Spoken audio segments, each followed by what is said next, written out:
네, 안녕하세요. 오늘은 오랫동안 지속적으로 소송이 이어지고 있는 이 리플과 SEC의 소송 관련 속보 내용을 간단하게 전달드리고 짚고 넘어가는 영상 준비했습니다. 그 이슈 전달드리기 전에 입장 조건 없이 무료로 참여 가능한 이 코인 소통 공간도 안내드리겠습니다.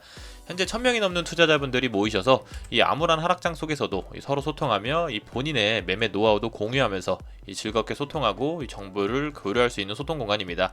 나도 많은 투자자분들과 이 정보를 공유하며 이 투자의 시야도 넓히고 이 즐겁게 코인 투자하고 싶다 하시는 분 계시다면 이 해당 영상 하단의 링크나 지금 띄워드리는 방법대로 이 소통방 입장 문의 남겨주시면 이 소통방 입장 빠르게 도움드리도록 하겠습니다. 자, 그럼 바로 리플 소송 관련 속보 상황 전달드리도록 하겠습니다. 자, 요즘 리플과 SEC 소송 상황을 지켜보시면 이 소송이 도대체 어떤 결과로 마무리가 될지 종잡을 수 없는 흐름을 보여주고 있는 가운데 이 올해 소송 관련 전해진 소식 가운데 가장 임팩트가 있는 법원의 큰 결정이 아닐까 싶습니다. 이 사라 넷번 판사가 이 결정을 내린 것은 이 말도 많고 탈도 많았던 이 변호사 비밀 유지권에 대한 부분인데, 이 SEC는 이더리움을 비증권이다라고 밝힌 바 있는 이 힘먼 스피치가 이 SEC의 변호인의 조언 내용을 담고 있는 만큼 이 변호사 비밀 유지권에 해당되어 이 공개할 수 없다, 이건 기밀에 해당된다, 이렇게 주장해 오곤 했습니다. 자, 이에 대해 리플 측은 이건 힘먼 스피치에 공개와는 전혀 상관없는 것이다 라고 주장하며 기밀에 해당되지 않는다, 이렇게 반박을 해오곤 했죠. 자, 사실 변호사 비밀 유지 특권은 이 법원은 지난 1월에 이 힘먼 스피치 문건을 공개해라 이 명령을 한 상태였는데, 이 SEC 측은 미루다 이 새로운 논리를 내세우며 제시한 게 바로 이 변호사 비밀 유지권입니다. 이게 참 흥미로운 것이 이 리플 측은 힘먼이 SEC의 고객 클라이언트가 아니었다, 이 힘먼의 외부 활동에 해당하는 스피치였기 때문에 이 기밀에 해당되지 않는다, 이렇게 반박을 해왔고, 이에 대해 SEC 측은 이 힘먼 스피치는 이 힘먼의 공식적인 활동의 일부로서 제작된 것이었다. 왜냐하면 이 SEC의 직원들이 이 스피치를 편집하고 피드백을 주는 과정에서 이 개인적인 목적으로 공적인 시간과 자료를 활용하는 것을 이 SEC는 자체적으로 금지하고 있기 때문이다. 이런 다소 터무니없는 반박을 제시하기도 했습니다. 자, 이런 논쟁에 대해서 이 사라 넷번 판사는 간단하게 팩트로 이 상황을 정리했습니다. 이 넷번 판사는 이 힘먼이 SEC의 변호인의 고객이었는지를 법원이 굳이 판단할 필요는 없다. 왜냐하면 이 증거들을 보면 당시 대화의 지배적인 목적이 이 법적 자문을 제공하는 것으로 보기 어렵기 때문이다라고 판단을 내렸습니다. 이 변호사와 대화한 모든 내용이 이 변호사 비밀 유지권에 포함되어 이 기밀에 해당한다라는 논리 자체가 말이 안 된다라는 것을 이 깔끔하게 정리한 것으로 볼 수 있고, 이 지금부터가 사라 넷번이 이 판사로서의 내공이 느껴지는 부분인데, 이 넷번 판사는 이 주어를 I로 표기하며 이 본인이 직접 판단한 부분을 구체적으로 설명하며 이 SEC의 주장을 반박했습니다.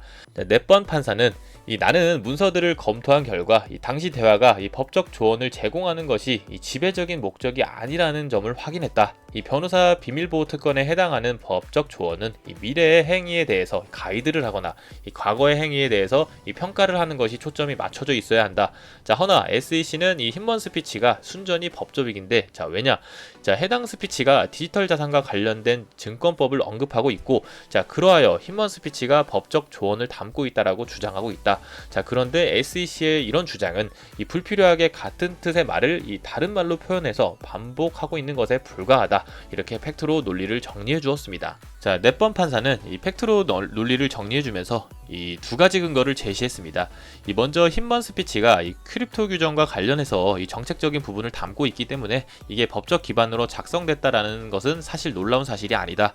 이 결국 SEC의 업무라는 것은 내적으로 법과에 연계되어 있고, 이게 SEC와의 변호인의 조언을 통한 것이라고 모든 것이 다 법적 조언이라고 할 수 없고, 이 SEC 관계자는 당시 법적 조언은 이 법적 기준과 관련하여 힘먼을 교육시키기 위함이라 했는데, 이 말처럼 변호사의 법적 조언의 지배적인 목적이 SEC의 의사결정을 위한 게 아닌 이 힘먼을 교육하기였다라면 이건 변호사 비밀 유지에 해당할 수 없다, 해당한다고 볼 수 없다, 이렇게 판단을 내렸습니다. 자, 두 번째 근거도 꽤나 흥미로운데, 이건 그동안 SEC가 주장해왔던 말들이 얼마나 앞뒤가 안 맞는지 이 비판하는 부분으로 해석이 가능합니다. 이 넷번 판사는 힘먼 본인은 이 당시 스피치 내용을 직원들과 공유한 것은 이 직원들의 반응을 보기 위한 것이었고, 이 당시 어떤 코멘트나 피드백을 받았는지는 잘 기억이 나질 않는다라며 법적 증언을 했었다. 자, 그런데 힘먼은 2018년도 이 스피치가 이더리움의 판매에 대한 자신의 개인적인 관점을 표현한 의도였다, 이렇게 증언하기도 했었습니다.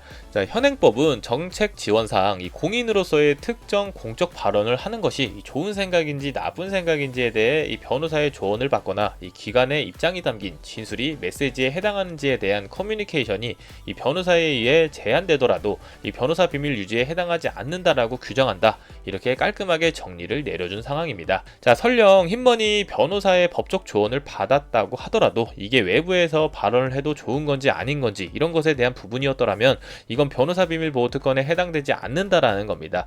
자, 아직 소송의 방향성을 예단하기는 당연히 어렵겠지만 이런 분위기 자체는 분명히 리플 측이 유리하다고 점칠 수 있습니다.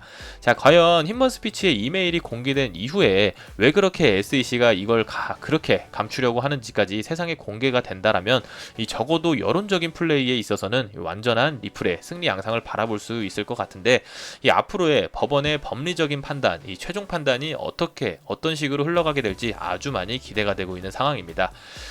자, 여기까지 현재 공개된 소송 관련된 속보 내용들을 간단하게 추려봤는데요. 이 앞으로 리플과 SEC 소송 관련하여 이 추가적인 이슈나 법원의 판결이 나오는 대로 이 내용을 빠르게 전달드리도록 하겠습니다. 이 현재 암호화폐 시장이 증시도 비트코인도 이 시장 전반의 흐름을 놓고 바라본다면 좀 더 어려운 시간이 지속적으로 흘러가게 될 것으로 생각이 되는데, 자, 금일 시장 방향에 대해 영향을 미칠 것으로 예상되는 이 미국 CPI 지수가 발표되면 그 결과를 통해 단기적인 방향성이 나올 것이라고 생각되고, 이 지금 현재 시장은 이 차분하게 시장 상황에 따라 대응하는 게 지금으로서는 최선의 대응 방식이 아닐까라고 생각됩니다.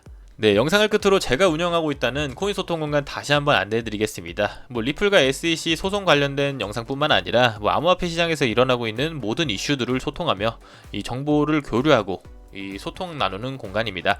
이 코인 정보 하나하나가 중요한 이 시기에 소통방 입장하셔서 많은 투자자분들과 즐겁게 소통하며 이 투자 되시길 바라고요. 이 좋아요 한 번씩 부탁드리면서 금일 영상은 여기서 마무리하고 다음 영상에서 찾아뵙도록 하겠습니다. 이 영상 시청해주셔서 감사합니다.